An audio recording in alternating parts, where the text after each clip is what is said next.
Assalamualaikum warahmatullahi wabarakatuh. Di sini kami dari kelompok D ingin mempresentasikan bab 2 yakni kerangka konseptual untuk laporan keuangan. Sebelumnya izinkan saya untuk memperkenalkan diri terlebih dahulu.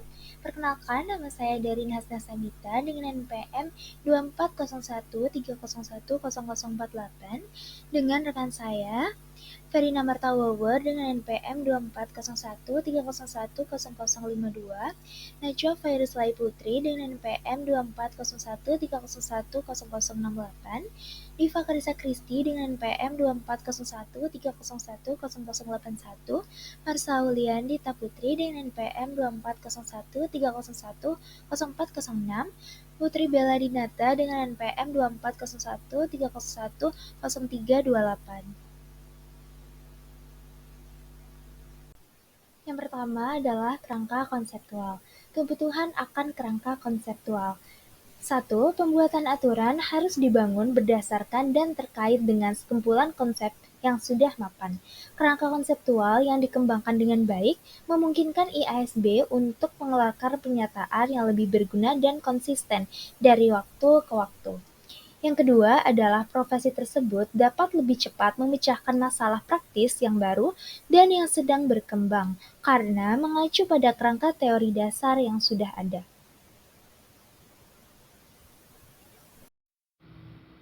Pengembangan kerangka konseptual. Conceptual Framework for Financial Reporting atau kerangka konseptual untuk pelaporan keuangan diterbitkan oleh IASB. Isi dari kerangka konseptual sendiri ada 8 bab. Bab yang pertama itu tujuan laporan keuangan bertujuan umum.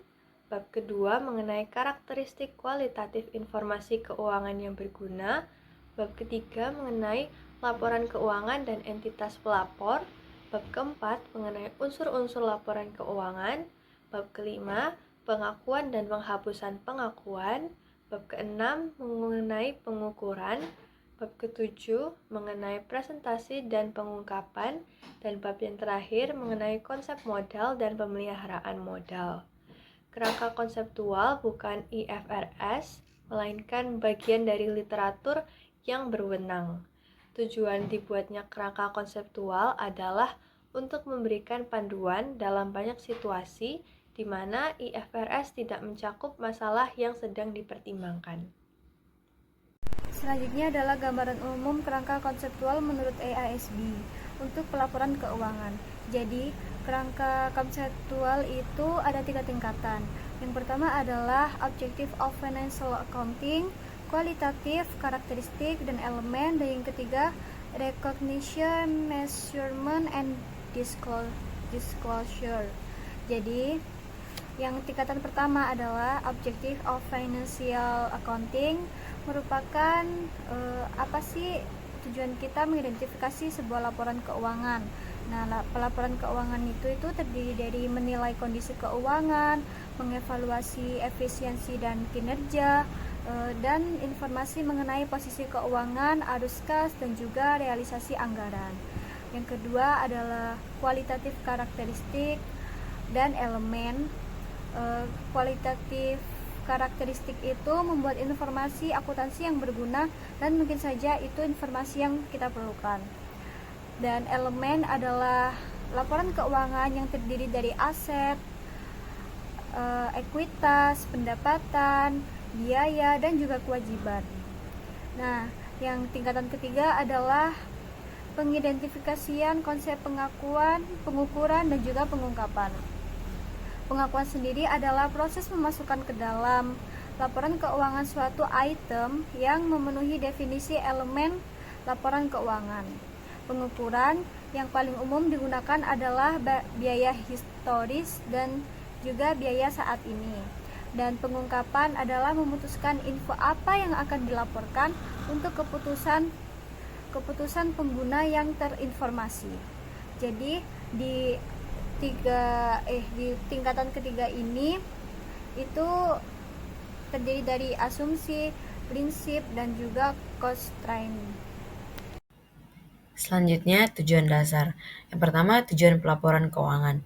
Pelaporan keuangan menjadi landasan bagi kerangka konseptual yang memengaruhi berbagai aspek penting, seperti yang pertama, karakteristik kualitatif, yang kedua, elemen-elemen laporan keuangan, dan yang ketiga, proses pengakuan, pengukuran, dan pengungkapan.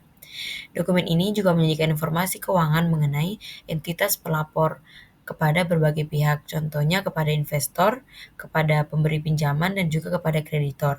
Informasi tersebut tentunya sangat krusial dalam pengambilan keputusan yang berkaitan dengan alokasi sumber daya. Selain itu, laporan keuangan juga digunakan untuk menilai prospek arus kas bersih di masa depan serta potensi pengembalian investasi. Selanjutnya, pelaporan keuangan bertujuan untuk secara umum, pelaporan keuangan bertujuan untuk yang pertama, menyediakan informasi tentang entitas pelapor yang berguna bagi investor, pemberi pinjaman, dan juga kreditor dalam pengambilan keputusan terkait dengan penyediaan sumber daya yang ada. Selain itu, informasi ini juga membantu dalam menilai prospek arus kas bersih di masa depan serta potensi pengembalian investasi. Selain itu, laporan keuangan juga berfungsi untuk mengevaluasi seberapa baik manajemen dalam mengelola sumber daya perusahaan guna menciptakan dan juga mempertahankan nilai serta menilai efisiensi dan efektivitas dewan dalam menjalankan tanggung jawabnya. Informasi ini tidak hanya berguna bagi penyedia modal, tetapi juga berguna bagi pihak-pihak lain yang mungkin membutuhkan pemahaman mengenai kondisi keuangan yang ada di perusahaan. Pelapor keuangan untuk tujuan umum dibuat bagi para pengguna yang tidak memiliki akses langsung ke informasi perusahaan, dengan asumsi bahwa mereka memiliki pemahaman dasar tentang akuntansi dan bisnis agar dapat menafsirkan laporan keuangan secara efektif. Selanjutnya, asumsi entitas ekonomi. Asumsi entitas ekonomi berarti bahwa aktivitas ekonomi dapat diidentifikasi dengan unit akuntabilitas tertentu. Dengan kata lain, sebuah perusahaan menjaga aktivitasnya terpisah dan berbeda dari pemiliknya dan unit bisnis lainnya.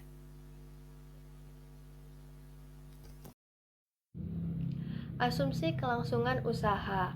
Metode akuntansi bergantung pada asumsi kelangsungan usaha bahwa perusahaan akan memiliki umur yang panjang. Dalam asumsi ini, terdapat kebijakan penyusutan dan amortisasi, yaitu kebijakan yang dapat dibenarkan dan tepat hanya jika kita mengasumsikan beberapa ketetapan pada perusahaan. Jika suatu perusahaan mengadopsi pendekatan likuidasi, klasifikasi aset dan kewajiban lancar atau tidak lancar akan kehilangan banyak signifikansinya.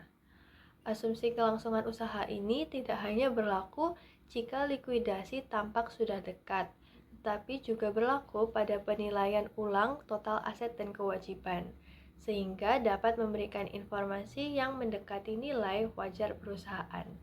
Ini merupakan asumsi unit moneter.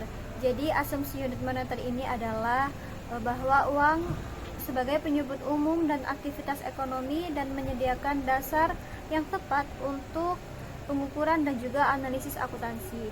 Yang artinya unit moneter ini itu adalah cara yang paling efektif untuk mengungkapkan kepada pihak yang berkepentingan dengan perubahan modal dan pertukaran barang dan juga jasa. Penerapan asumsi ini itu bergantung pada asumsi yang didasarkan atau yang lebih mendasar bahwa data kuantitatif berguna dalam mengkomunikasikan informasi ekonomi dan membuat keputusan ekonomi secara rasional. Namun jika kita telisik lagi, akuntansi itu sebenarnya atau umumnya mengabaikan perubahan tingkat harga, inflasi dan juga deflasi, dan mengasumsikan bahwa euro, dolar dan juga yen itu cukup stabil. Oleh karena itu asumsi satuan moneter ini membenarkan penambahan 1985 pound sterling ke 2015 pound sterling tanpa penyesuaian apapun, yang berharap atau diharapkan bahwa pound atau mata uang lainnya yang tidak disesuaikan dengan inflasi dan deflasi akan terus digunakan untuk mengukur item yang diakui sebagai laporan keuangan. Asumsi periodisitas. Asumsi periodisitas atau periode waktu menyeratkan bahwa suatu perusahaan dapat membagi aktivitas ekonominya ke dalam periode waktu buatan. Periode waktu ini bervariasi, tetapi yang paling umum ada bulanan, triwulan, dan juga tahunan. Asumsi periodisitas memungkinkan perusahaan membagi aktivitasnya ekonominya ke dalam periode waktu tertentu. Semakin pendek periode pelaporan, semakin sulit menentukan laba bersih yang akurat, karena laporan jangka pendek cenderung kurang dapat diandalkan dibanding laporan tahunan. Investor juga menginginkan informasi keuangan yang cepat, tetapi semakin cepat dirilis, semakin besar kemungkinan terdapat kesalahan dalam data tersebut. Hal ini mencerminkan trade-off antara relevansi dan keakuratan dalam pelaporan keuangan. Perkembangan teknologi memperpendek siklus produk, sehingga banyak yang berpendapat bahwa perusahaan perlu menyediakan informasi keuangan secara daring dan juga real-time agar tetap relevan. Selanjutnya, saya akan menjelaskan dasar akuntansi akrual.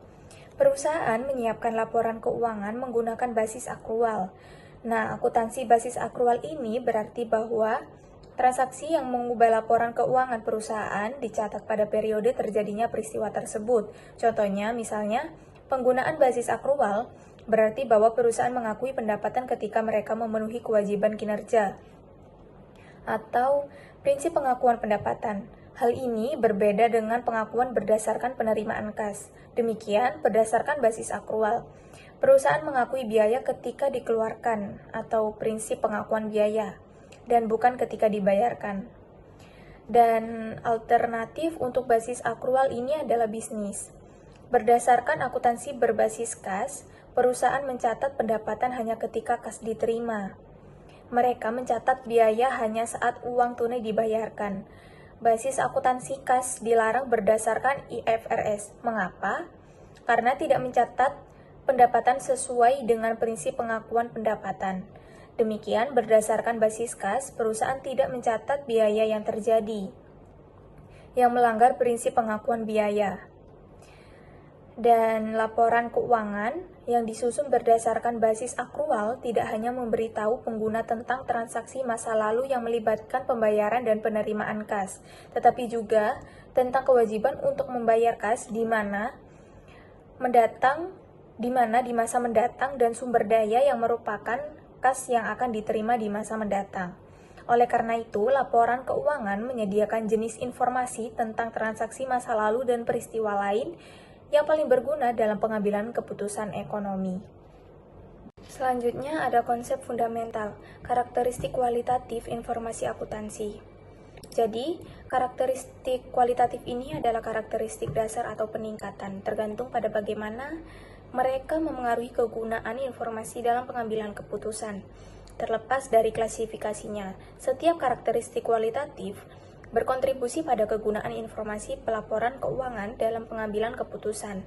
Namun, penyediaan informasi keuangan yang bermanfaat dibatasi oleh kendala yang meluas pada pelaporan keuangan dan biaya tidak boleh melebihi manfaat praktik pelaporan. Karakteristik ini meliputi kualitas fundamental relevansi dan kualitas fundamental representasi. Jadi, kualitas fundamental relevansi ini adalah salah satu dari dua kualitas fundamental yang menjadikan informasi akuntansi berguna untuk pengambilan keputusan. Agar relevan, informasi akuntansi harus mampu membuat perbedaan dalam suatu keputusan. Informasi yang tidak memiliki pengaruh terhadap suatu keputusan dianggap tidak relevan. Informasi keuangan mampu membuat perbedaan jika memiliki nilai prediktif, nilai konfirmasi, atau keduanya. Nah, yang pertama ini ada nilai prediktif. Jika memiliki nilai sebagai masukan bagi proses prediktif yang digunakan oleh investor untuk membentuk ekspektasi mereka sendiri tentang masa depan. Contohnya seperti, calon investor tertarik untuk membeli saham biasa di Nippon atau JPN. Mereka dapat menganalisis sumber daya saat ini dan klaim terhadap sumber daya tersebut, dan pembayaran videonya dan di kinerja pendapatan masa lalunya untuk memprediksi jumlah, waktu, dan ketidakpastian arus kas di Nippon di masa mendatang. Informasi yang relevan juga membantu pengguna mengonfirmasi atau mengoreksi ekspektasinya sebelumnya. Informasi tersebut memiliki nilai konfirmasi.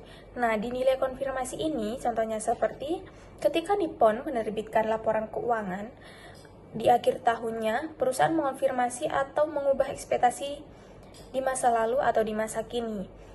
berdasarkan evaluasi sebelumnya. Bahwa nilai prediktif dan nilai konfirmasi saling terkait. Contohnya, seperti informasi tentang tingkat dan struktur aset serta kewajiban Nippon saat ini membantu pengguna memprediksi kemampuannya untuk memanfaatkan peluang dan bereaksi terhadap situasi yang merugikan. Informasi yang sama membantu mengonfirmasi atau mengoreksi prediksi pengguna sebelumnya tentang kemampuan tersebut. Selanjutnya ada materialitas, yaitu merupakan aspek relevansi yang spesifik bagi perusahaan. Informasi bersifat material jika penghilangan atau kesalahan penyajiannya dapat memengaruhi keputusan yang dibuat pengguna berdasarkan informasi keuangan yang dilaporkan. Perusahaan perorangan menentukan apakah informasi bisa bersifat material karena sifat atau besarnya item yang terkait dengan informasi tersebut harus dipertimbangkan dalam konteks laporan keuangan perusahaan perorangan. Informasi bersifat tidak material dikarenakan tidak relevan jika tidak berdampak pada pembuat keputusan. Selanjutnya ada kualitas fundamental representasi. Jadi, kualitas fundamental representasi ini yaitu representasi yang jujur merupakan kualitas dasar kedua yang membuat informasi akuntansi berguna untuk pengambilan keputusan. Representasi yang tepat berarti angka dan deskripsi sesuai dengan apa yang benar-benar ada atau terjadi. Representasi yang tepat merupakan suatu keharusan karena sebagian besar pengguna tidak memiliki waktu maupun keahlian untuk mengevaluasi konten faktual dari informasi tersebut. Contohnya seperti lapor laba rugi AG melaporkan penjualan sebesar 92.403 juta, padahal penjualannya sebesar 79.644 juta. Maka laporan tersebut gagal untuk secara tepat mempresentasikan jumlah penjualan yang tepat menjadi representasi yang tepat. Informasi harus lengkap, netral, dan bebas dari kesalahan material. Nah, kualitas fundamental representasi ini meliputi yang pertama, representasi yang tepat, yang kedua, kelengkapan, yang ketiga, kenetralan, yang keempat, kehati-hatian, yang kelima, bebas dari kesalahan, yang keenam, peningkatan kualitas, yang ketujuh, komparabilitas, yang kedelapan, verifiabilitas, lalu yang kesembilan, ketepatan waktu, dan yang terakhir, kemudahan dipahami. Berikutnya konsep fundamental, yaitu salah satunya adalah basic element. Penting untuk mengembangkan definisi dasar untuk elemen-elemen laporan keuangan. Kerangka konseptual mendefinisikan 5 elemen yang saling terkait yang paling berhubungan langsung dengan pengukuran kinerja dan status keuangan suatu perusahaan bisnis. Berikut adalah elemen-elemen laporan keuangan. Elemen-elemen yang terkait langsung dengan pengukuran posisi keuangan adalah aset, liabilitas, dan ekuitas. Yang pertama yaitu aset, sumber daya ekonomi masa kini yang dikendalikan oleh entitas sebagai akibat dari suatu peristiwa, atau sumber daya ekonomi adalah hak yang berpotensi menghasilkan manfaat ekonomi. Lalu yang kedua adalah kewajiban. Kewajiban entitas saat ini untuk mentransfer sumber daya ekonomi sebagai akibat dari peristiwa masa lalu. Lalu yang ketiga ada ekuitas, yaitu kepentingan residual atas aset entitas setelah dikurangi semua kewajibannya.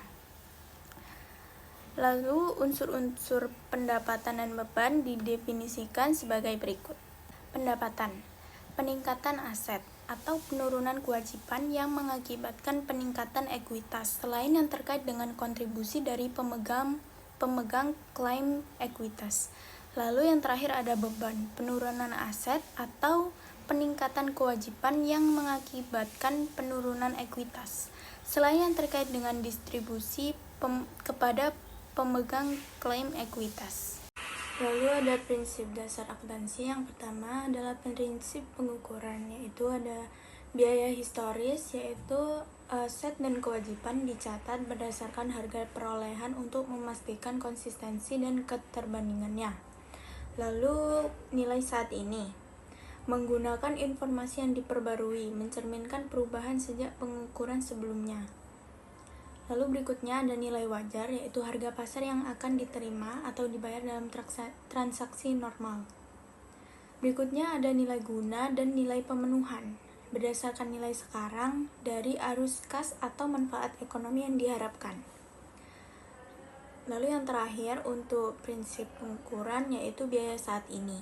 Biaya aset atau kewajiban setara pada tanggal pengukuran berbeda dari nilai wajar karena berfokus pada biaya masuk. Yang kedua yaitu prinsip pengakuan. Prinsip pengakuan itu ada dua, pengakuan pendapatan dan pengakuan beban. Nah, pengakuan pendapatan ini pendapatan diakui saat kewajiban kinerja dipenuhi, bukan saat pembayaran diterima. Lalu untuk pengakuan beban, yaitu beban diakui saat terkait dengan pendapatan atau prinsip kecocokan. Lalu ada biaya produk diakui sesuai periode pendapatan. Sedangkan untuk biaya periode diakui saat terjadi tanpa hubungan langsung dengan pendapatan. Untuk prinsip yang ketiga yaitu prinsip pengungkapan penuh. Informasi yang cukup harus diberikan dalam laporan keuangan agar berguna bagi penggunanya. Lalu ada 3 poin utamanya. Yang pertama yaitu laporan utama atau laporan keuangan, lalu catatan atas laporan atau penjelasan metode akuntansi, ketidakpastian, dan lain-lain. Lalu yang terakhir yaitu informasi tambahan atau perspektif lain dari laporan utama. Pengungkapan bukan pengganti pencatatan akuntansi yang tepat. Prinsip-prinsip ini bertujuan untuk meningkatkan relevansi, keandalan, dan keterbandingan laporan keuangan. Kendala biaya. Kendala biaya adalah faktor utama yang membatasi pelaporan. Artinya, perusahaan harus dapat mempertimbangkan biaya penyediaan informasi dengan manfaat yang diperoleh dari penggunaannya.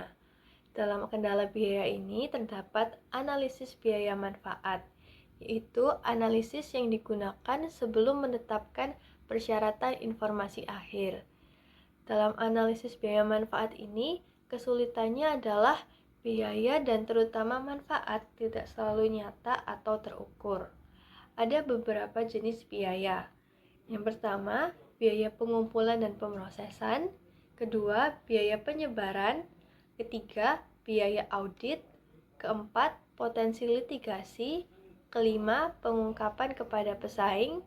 Keenam, analisis. Dan ketujuh atau yang terakhir adalah interpretasi. Manfaat dari analisis biaya ini ada dua. Yang pertama, bagi penyusun laporan keuangan, yaitu akan menghasilkan kontrol manajemen yang lebih besar dan akses ke modal dengan biaya yang lebih rendah.